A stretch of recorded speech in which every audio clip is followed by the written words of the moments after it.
사도행전 4장 23절에서 37절의 말씀을 가지고 위협에도 세워가는 공동체라는 제목으로 함께 말씀을 나누고자 합니다. 성도님들, 어제 밤 잘 주무셨습니까? 지역에 따라 40도 가까운 불볕더위와 밤에 열대 현상이 계속되고 있습니다. 더군다나 지금 코로나 바이러스의 확산으로 무더위 가운데 우리는 마스크를 쓰며 여름을 지내고 있습니다. 그래도 우리나라는 조금 나은 편이라고 합니다. 지금 중국이나 유럽, 북미 등 세계 곳곳에서 기록적인 폭우와 또한 폭염으로 많은 인명피해가 있다는 소식을 듣습니다. 참 지구상에서 어느 때보다도 참 힘든 여름의 기간을 보내고 있지 않나 생각이 됩니다. 그러나 더 우리를 힘들게 만드는 것은 어떤 이런 외부적인 요인들, 그런 어려움들이 아니라 심적인 어려움들이 가장 우리들에게 가까이 와 있는 무거움이 아닌가 생각이 됩니다. 코로나 바이러스 확산으로 인해 장기간 사회적 거리두기 이런 삶을 살다 보니 우리들의 과거의 삶, 일상의 삶이 멀게 느껴지고 또한 경제적으로도 많이 위축이 되어 있습니다. 또한 폭염으로 외부 활동도 쉽지가 않죠. 사람과의 만남이 줄고 외부적인 활동이 줄면 아무래도 심적으로 우울감이 찾아오기 마련입니다. 이럴 때일수록 사람들은 이러한 어려운 환경 속에서도 자신의 마음을 돌아보고자 합니다.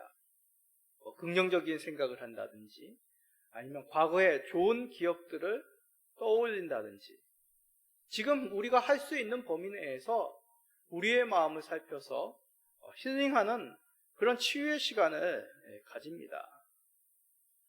그러면 신앙적인 면에서는 어려움을 어떻게 극복해야 될까요? 앞에서 말씀드린 일반적인 모습과는 조금 다른 면으로 생각해야 됩니다.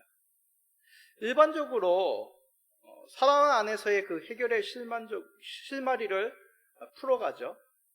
생각을 바꾼다든지 가치관, 어떤 삶의 자세들을 바꿈으로 이런 어려움을 극복하려고 합니다.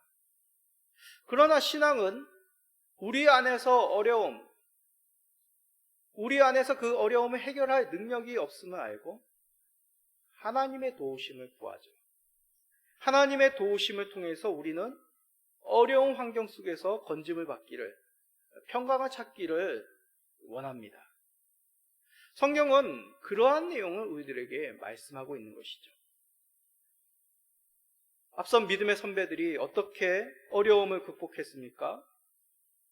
어려울 때마다 자신에게 해결의 능력을 찾는 것이 아니라 하나님으로부터 도움을 구하였습니다. 그러므로 여러 어려움을 극복하며 평안과 기쁨의 삶을 우리 믿음의 선배들은 회복하였던 것이죠. 오늘 말씀은 바로 믿음의 백성들이 그 어려움을 어떻게 극복하는지 그 극복의 과정을 우리들에게 증거하고 있습니다. 초대교회에 점점 다가오는 그 협박, 핍박의 그림자 속에서 성도들이 위축되지 않고 어떻게 그 승리의 삶을 살았는지 우리는 오늘 말씀을 통해 살펴보고자 합니다.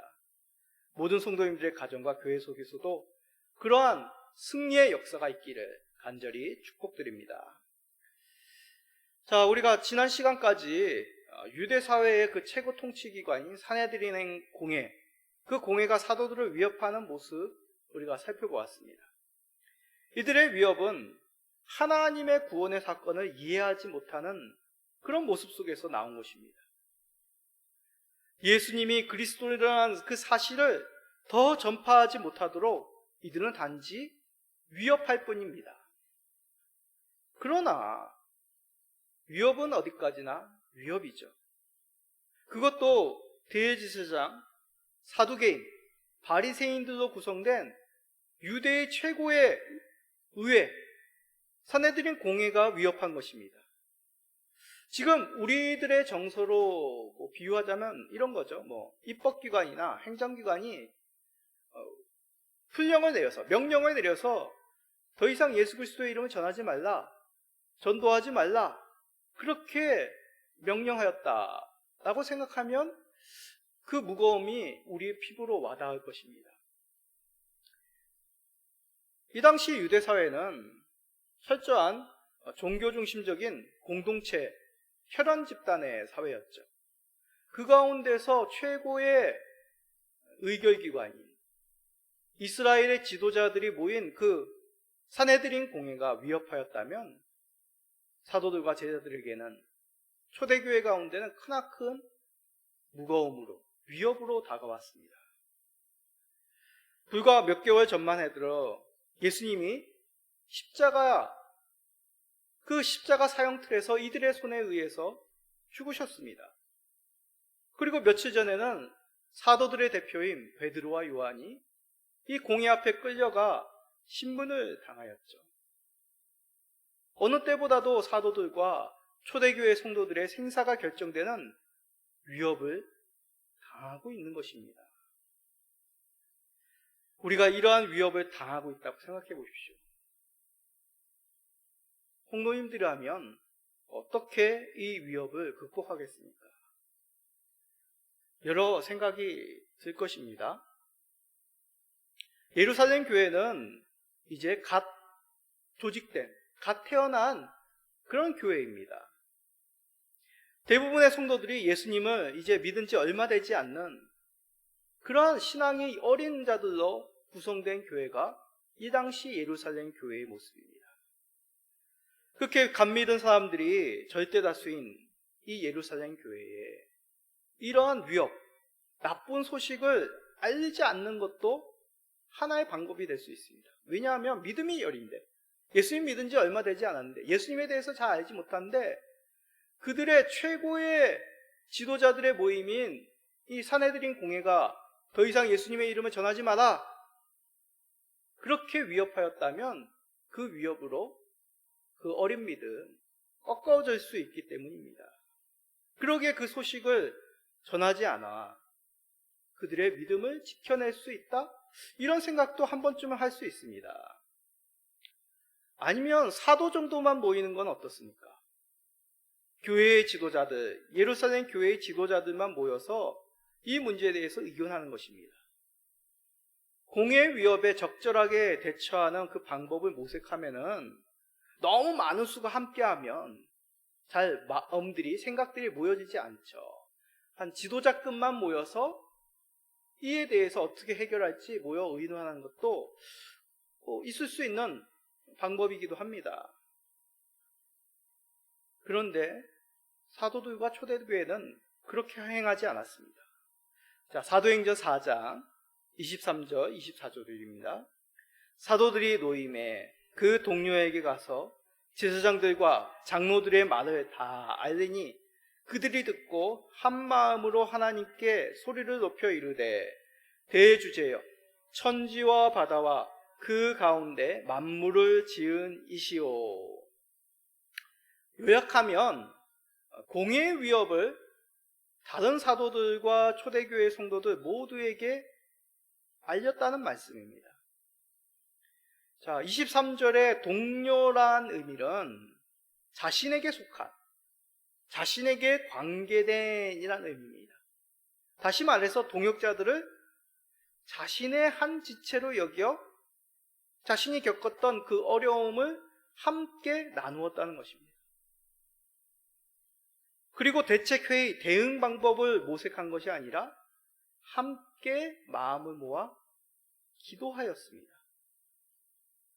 자, 이 말씀은 우리가 어떤 문제에 대해서 모여서 회의해라, 방안을 살펴라, 그것은 잘못됐다, 오로지 기도를 해라, 그런 의미가 아닙니다. 교회와 성도가 외부의 위협으로부터 먼저 가져야 될 모습은 함께 마음을 같이하여 이것을 놓고 하나님께 기도하는 것입니다. 이런 한마음으로 기도함 속에서 우리가 알게 되는 것은 공동체가 외부의 위협으로부터 어떤 모습으로 서야 되는지를 발견하게 되는 것이죠. 교회가 무엇입니까? 주 예수 그리스도께서 주인이신 주의 몸 한 지체입니다. 그러기에 예수님은 제자들에게 어떻게 말씀하셨습니까? 성령님께서 강림하시기 위해 흩어지지 말고 예루살렘에 모여 기다리라고 하였습니다.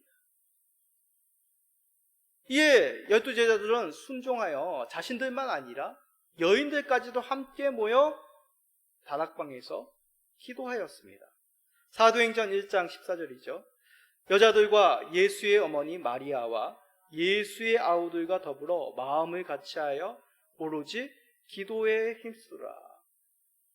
성령님이 강림하시기 전에도 12제자들만 모여서 회의를 한 것이 아니라 온 성도들이 모여 한 마음으로 함께 기도하였습니다. 물론 그 전에 가룟 유다의 그 결혼을 채우기 위해서 모여서 함께 의논한 모습도 있습니다. 그러나 빠지지 않고 그 중심에 이들은 한 마음으로 같이 주께 기도하였다는 것이 우리가 새겨야 될 모습입니다. 외부의 위협 속에 당황하지 않고 모여 한 마음으로 기도하는 모습은 성경 여러 곳에서 우리가 살필 수 있습니다. 생각나는 것이 무엇인가요? 미스바에서 모인 이스라엘을 생각해 보십시오. 미스바에 모였다, 이스라엘이 모였다는 소식을 블레셋이 듣고 이스라엘을 치러 올라옵니다. 사무엘과 이스라엘은 그런 다 위급한 상황 속에서 하나님께 번제단을 쌓아 하나님께 제사를 드리며 예배를 드리며 기도하였습니다. 엘리야가 이세벨의 위협 속에서 어떻게 대처하였습니까?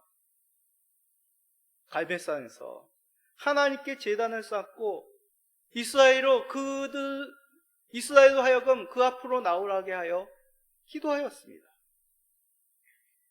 남유다를 치러 오던 아수르의 사내립 그 협박 앞에서 이사야와 히스기야 남유다는 어떻게 하였습니까? 그 편지를 들고 성전에 가 눈물로 기도하였습니다. 사도들도 그러한 마음으로 함께 모여 한 마음으로 기도한 것이죠. 사도들이 이렇게 이 문제를 놓고 세상의 위협을 놓고 하나님 앞에 간절히 기도한다는 것, 자신의 힘이 아니라 하나님의 뜻으로 이 위협을 바라보고 있다는 것입니다. 그래서 그들은 시편 2편의 말씀을 통해 이러한 세상의 위협은 그리스도를 대적함이라고 그들은 하나님 앞에 기도합니다. 사도행전 4장 25절 26절입니다. 또 주의 종 우리 조상 다윗의 입을 통하여 성령으로 말씀하시기를 어찌하여 열방이 분노하며 족속들이 허사를 경영하는고 세상의 군왕들이 나서며 관리들이 함께 모여 주와 그의 그리스도를 대적하도다 하신 이로소이다. 여기서 허사를 경영한다라는 것은 의미 없는 것들을 마음에 품고 돌본다는 뜻입니다. 이를 예로 비유하자면 우리 성도님들 풍선을 불어보신 적이 있으시죠? 고무풍선. 풍선에 바람을 넣으려면 참 애써서 힘을 줘야 됩니다. 조금 이제 폐에 힘이 없으신 분들은 풍선에 잘 바람도 넣지 못하시는데 애써가지고 고무풍선에 바람을 넣죠. 그런데 그걸 입에 떼버리면 어떻게 됩니까? 하며 바람이 빠집니다. 언제 바람을 불어넣었는지 알 수 없게 고무풍선이 맥없이 풀어지게 되는 것이죠. 그거와 같다는 것입니다. 공회가 그리스도 예수의 이름이 퍼지지 않도록 위협함은 마치 바람 빠진 고무풍선과 같이 아무런 의미 없는 애씀이 된다는 것입니다.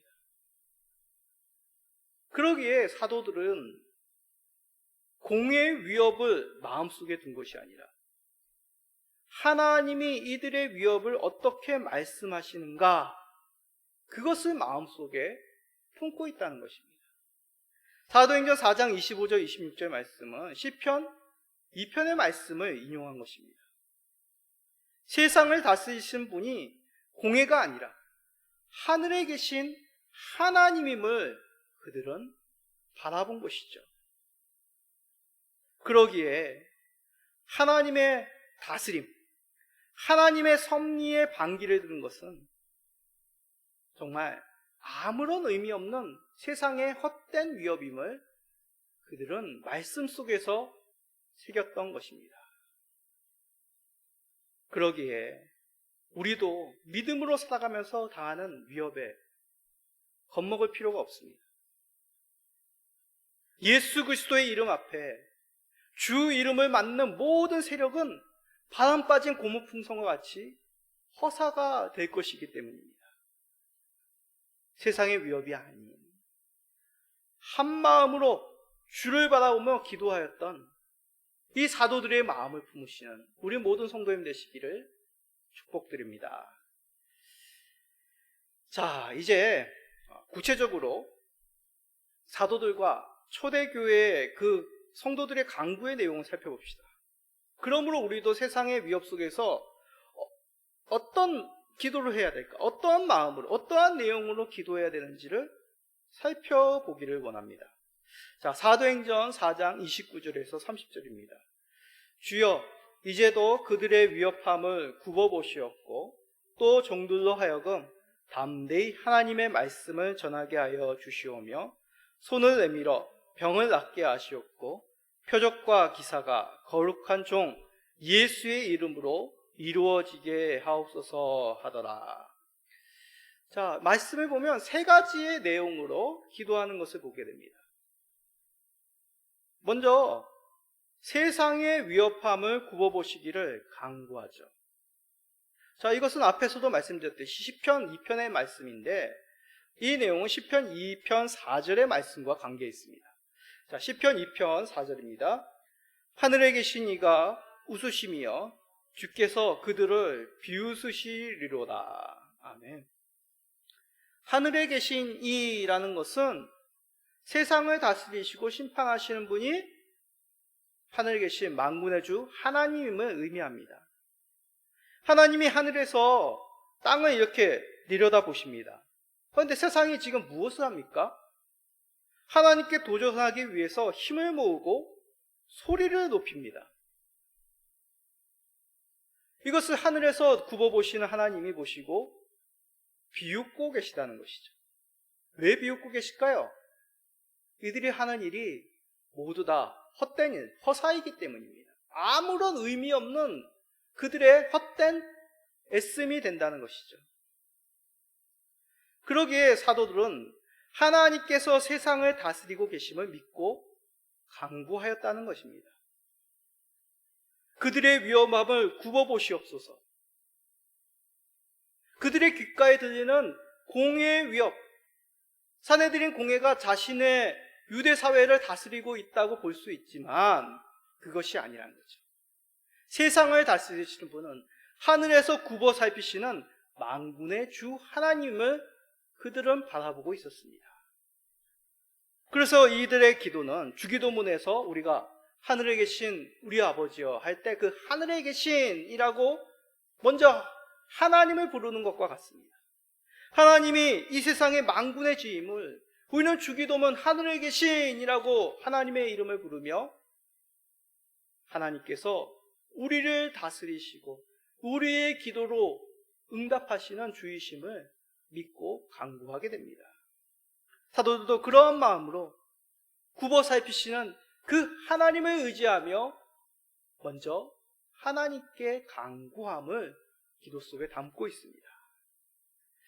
자, 두 번째로 이들의 기도 속에는 담대히 하나님의 말씀을 전하기를 간구합니다. 지난 시간에도 살펴보았듯이 담대함이란 무엇입니까? 어떤 분별 없이 충동적으로 그냥 무대뽀식으로 이렇게 행하는 것이 아닙니다. 충동적인 어떤 감정이 아닙니다. 말씀의 솔직함과 확신 속에서 용기를 가지고 전하는 모습이 바로 담대함의 모습이죠. 예수님께서 그리스도시란 사실을 말씀으로 확신합니다. 그러기에 용기를 가지고 담대히 세상 속에 복음을 증거할 수 있는 것이죠. 그러기에 담대함은 결코 사도들의, 우리들의 속에서 끄집어내는 것이 아닙니다. 예수님이 그리스도이심을 믿음으로 말미암아 약속하신 그 말씀을 다시 우리가 새김으로 말미암아 얻게 되는 그 하늘의 용기인 것이죠. 세 번째로 이들의 기도 속에서는 치유와 표적과 기사가 예수님의 이름으로 나타나길 간구합니다. 여기서 중요한 것은 우리가 솔직히 눈이 가는 것은 치유함을 받고 놀라운 표적과 이적이 나타나기를 어떤 그런 모습 속에 우리는 좀 눈이 갑니다. 그러나 여기서 핵심은 이 모든 것이 예수님의 이름이 증거되기를, 예수님의 이름을 증거함에 이러한 사역이 펼쳐지기를 간구했다는 것입니다. 성전 앞에서 베드로와 요한의 모습을 생각해 보십시오. 날 때부터 걷지 못한 자가 치유함을 받았던 것, 베드로와 요한이 나사렛 예수 그리스도의 이름으로 일어나 걸으라 명령하였기에 그에게 이런 놀라운 치유의 이적의 표적의 역사가 일어난 것입니다. 예수님의 공생애 중에 치유 사역도 마찬가지죠. 우리는 사복음서에 있는 예수님의 치유의 사역 속에서 예수님이 누구신지, 예수 그리스도의 이름으로 말미암아 어떠한 일이 일어나는지를 우리는 그 치유의 사역 속에서 발견하게 됩니다.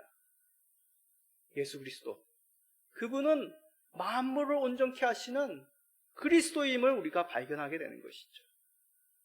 그러기에 사도들과 성도들은 세상의 위협 속에서도 예수가 그리스도 되심이 증거될 수 있도록 간구하였다는 것입니다.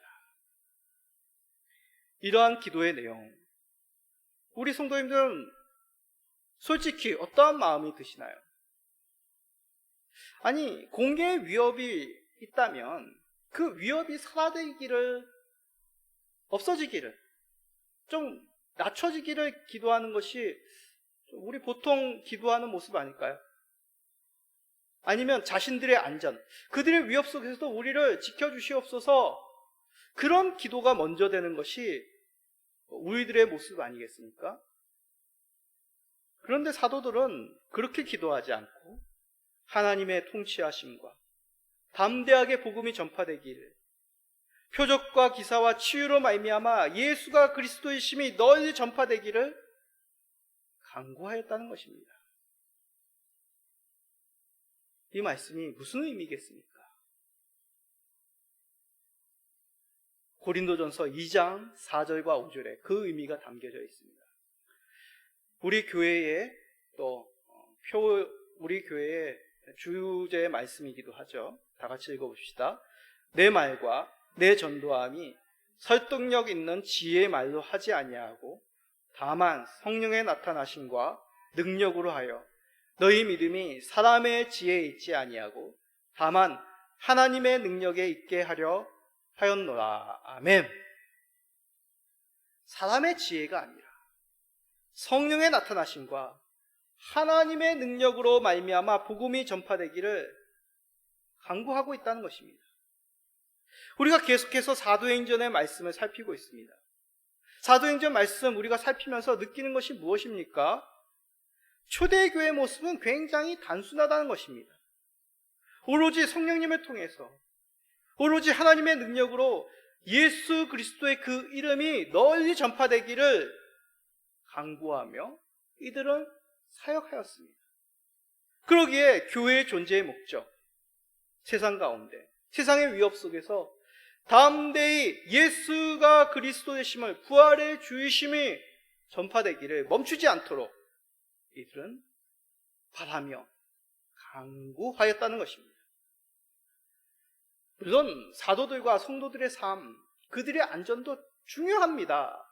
우리들의 삶 중요합니다. 우리들의 건강, 안정, 가정도 중요합니다. 그러나 교회와 우리들의 신앙의 목적, 하나님의 영광, 그리고 그 속에서, 그 하나님의 영광 속에서 우리가 충만하게 누리는 그 풍성함을 우리가 이 땅 가운데서 예수 그리스도의 이름으로 누리는 것 아니겠습니까? 무엇이 하나님께 영광이 되겠습니까? 교회의 영광이 무엇이겠습니까? 결국 예수 그리스도의 이름이 우리로 말미암아 이 땅 가운데 높아짐이 교회 존재의 목적이란 것을 우리가 깨닫게 됩니다. 사도들이 이를 위해 기도하였을 때 하나님께서는 즉각적으로 응답하셨습니다. 사도행전 4장 31절입니다. 빌기를 다하매 모인 곳이 진동하더니 무리가 다 성령이 충만하여 담대히 하나님의 말씀을 전하니라. 빌기를 다한다는 것은 간청하다, 절박하게 간구하다는 것입니다. 사도들은 하나님께 간절히 복음 전파를 위해서 기도하였습니다. 이러한 절박한 기도 가운데 하나님은 즉각적으로 응답하셨습니다. 모인 곳이 진동하고 무리들이 다 성령이 충만하여 담대히 하나님의 말씀을 전파하였습니다. 땅이 진동하였다는 건 무엇일까요? 구약 성경 가운데 땅이 진동하였다, 하나님이 임재할 때 이러한 현상이 일어났다고 성경은 기록하고 있습니다. 하나님의 강림하심, 강력한 임재를 의미합니다.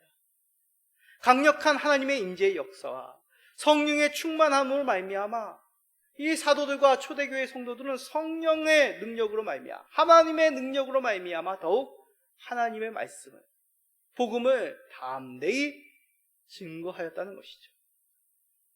이것이 바로 사도들과 초대교회 성도들의 간구에 대한 하나님의 응답하심이었습니다. 물론 이러한 강력한 하나님의 임재의 모습, 우리가 원한다고 하나님이 주시는 것 아니죠. 그러나 우리는 이러한 역사가 나타나기를 소망해야 됩니다. 왜입니까? 우리의 영광, 우리의 명예, 우리가 잘 되기 위함이 아니지 않습니까? 우리의 원함, 예수 그리스도의 이름이 담대히 세상 가운데 증거되기를 원하기에 우리는 그런 하나님의 능력, 성령의 충만함으로 예수 그리스도의 복음이 널리 전파되기를 우리는 간구해야 됩니다. 외적인 영향, 우리 속은 바뀌죠. 그러나 우리의 삶의 지경은 얼마든지 주께 간구하며 성령 충만함, 성령님으로 말미암아 다스림을 받기를 소원할 수 있습니다. 우리들은 교회가 성령의 능력으로 담대하게 예수 그리스도의 이름이 전파되는 통로로 그 구원의 방주, 구원의 등대의 역할을 감당할 수 있도록 우리는 소망해야겠습니다. 그러한 성도, 그러한 교회 세우시기를 간절히 축복드립니다. 자, 그런데 오늘 말씀 속에서 가장 특별한 부분, 가장 특이한 부분, 성령 충만함을 통한 복음의 전파는 단지 직접적인 말씀의 전파, 복음의 전파만이 있었던 것이 아니라는 것이죠. 좀 더 넓은 삶의 영역까지 성령 충만함이 증거되었다는 것입니다. 어떤 영역입니까? 경제적인 영역입니다. 사도행전 4장 32절입니다. 믿는 무리가 한 마음과 한 뜻이 되어 모든 물건을 서로 통용하고 자기 재물을 조금이라도 자기 것이라 하는 이가 하나도 없더라.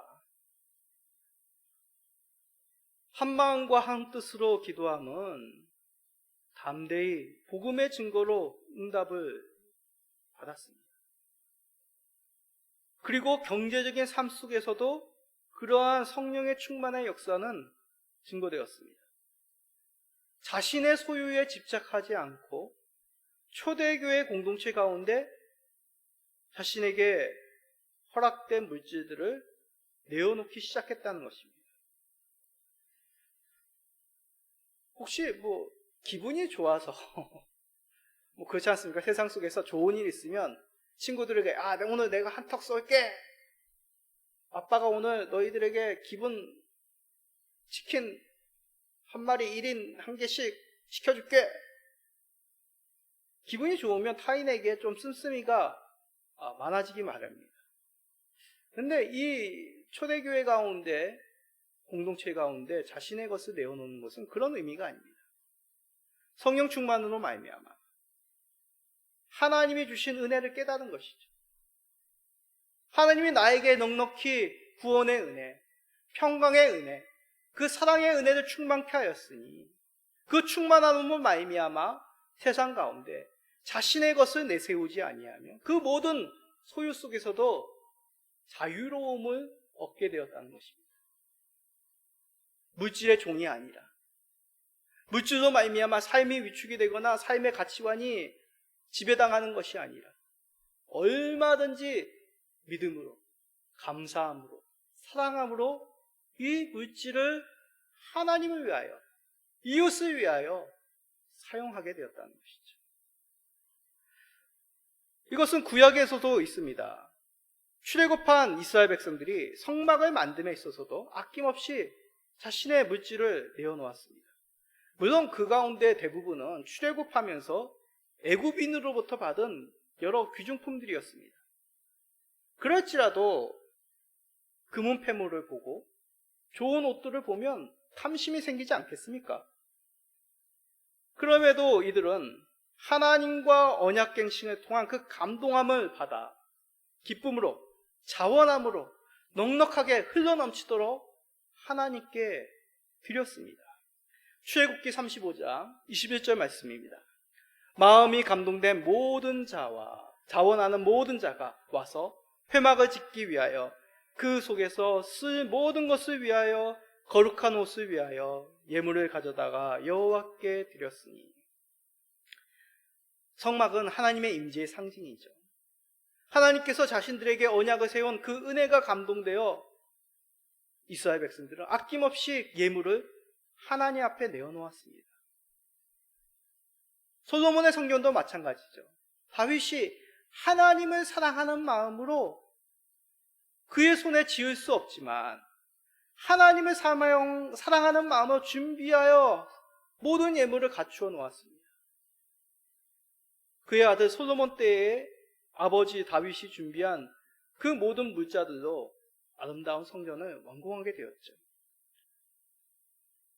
건물을 지었다는 것이 중요한 것이 아닙니다. 성령의 감동함으로 주의 공동체의 그 지경이 더욱 넓어졌다는 것이죠. 성도들의 개인적인 경제적인 삶을 부정하라, 그 의미가 아닙니다. 하나님은 주의 백성들의 경제적인 삶에 있어서 은혜를 주셨습니다. 가나안 땅 이스라엘 지파들에게 분배하지 않았습니까? 그런데 이것은 결코 이스라엘 그들의 땅이 아니었습니다. 이스라엘 왕의 소유가 아니었습니다. 하나님이 주신 기업이었던 것이죠. 하나님께서 그의 소유를 이스라엘 백성들에게, 하나님의 백성들에게 맡기신 것입니다. 에덴 동산을 아담과 하와에게 맡기시고 다스리게 하셨듯이 하나님이 그의 땅을 그의 백성들에게 맡기신 것이죠. 그런데 사도행전 4장에서는 어떠한 모습입니까?